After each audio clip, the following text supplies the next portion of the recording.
रायगड़ा जिला विषमकटक ब्लॉक पाख बजार में रही एही बिजु धर्मशाला।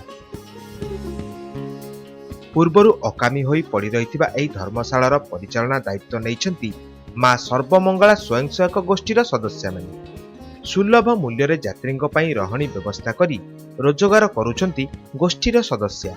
जेहेतु धर्मशाला देखिलु खाली पड़िछि सेटा रहिबार गोटे काम देब, कारण आमर गाँव में मेडिकलटा अच्छी। मेडिकल को कलाहांडी साइड रू अधिक लोक आसुचंती, सेमानकु रहिबार असुविधा होउची।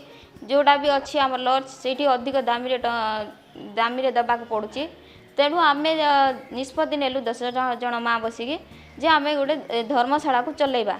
विषमकटक महासंघ थ्रू सीआईएफ लोन 50,000 टंका आनिलु। आणिकी आम धर्मशाला जिनस सब आणलु, खट आणलु, बेडसीट, तकिया, तापर गोडरेज, पानी पीवा आणलु। इमिति सब केते प्रकार जिनस आणिकी धर्मशाला चलाउछु। दिन गोटे बेड रहिबा पय आम 80 टका लाखे निष्पत्ति नेछु। आ जदि जे स्पेशल रहिबो ताको अधिक सुविधा दरकार, जदि आम सेपटे गोटे रूम करिछु सेटा 120 टका लेखा करिछु। आमर एमिति कि मासक रोजगार होची 10,000 टका। सेतरु आमे जे राति रहिबो आ एटा सफा सुतरा करिवा पय आमे गोटे पिला को भी एठारे नियोजित करछु। ताको मासिक प्राप्य अनुसार आमे तांको 3,000 टका लेखा दउछु। आ बाकी 3,000 आमे महासंघ जेहेतु लोन आनिछु सेठी डिपोजिट करछु। आ बाकी जहा टंका रहिला हमर एसएचजी पांठी रे आमे जमा करछु। लोकंक आवश्यकता को दृष्टि रे रखी रोजगारर बाट पाइथिबा गोष्ठी सदस्य मानक एही काम अनेकंकु प्रेरणा जोगाइब निश्चय।